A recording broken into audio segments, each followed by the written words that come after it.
Number 5 ఆది. Faction సినిమాలు ఏలుతున్న టైంలో రిలీజ్ అయింది ఆది సినిమా. అప్పటికే స్టూడెంట్ నెంబర్ 1 సినిమాతో హిట్ ఇచ్చిన తను మాత్రం స్టార్ స్టేటస్ అటెండ్ చేయలేకపోయాడు తారక్ ఆ టైంలో. అప్పుడు వచ్చిన క్యారెక్టర్ ఆది కేశవరెడ్డి. పేరులోనే ఒక పవర్ ఉంది. మాస్ ఆడియన్స్కి తారక్ అన్న దగ్గర చేసిన సినిమా. ఒక 19 ఏళ్ల కుర్రాడి విశ్వరూపం. వివి వినాయక్ గారు ఆ టైంలో కమర్షియల్ ఫిల్మ్స్కి పెట్టింది పేరు.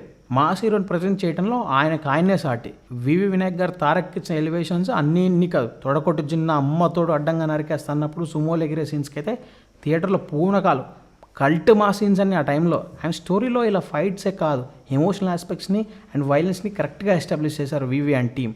వివి Vinayak writing and taking, Tarak అన్న పర్ఫార్మెన్స్కి మన మణి గారు బీజిఎం మాస్ ఆడియన్స్ థియేటర్లో పండగ చేసుకున్నారు. మూవీలో క్యారెక్టర్స్ని కూడా చాలా వైలెంట్గా ప్రజెంట్ చేశారు. ఆ విలన్ నాగిరెడ్డి క్యారెక్టర్లో రాజన్ పి దేవ్ అండ్ ఎన్టీఆర్ సపోర్టర్ వీరన్న క్యారెక్టర్లో చలపతిరావు గారి పర్ఫార్మెన్స్ చాలా ఎఫెక్టివ్గా ఉంటుంది. అలా గుర్తుండిపోతాయి ఆ 2 పాత్రలు. అండ్ ఎన్టీఆర్కి ఫస్ట్ నంది అవార్డు వచ్చింది కూడా ఆది సినిమాకి. ఆ well deserving award for Tarak అన్న. ఇంకా ఎవరైనా చూడకపోతే immediately go and watch this fact.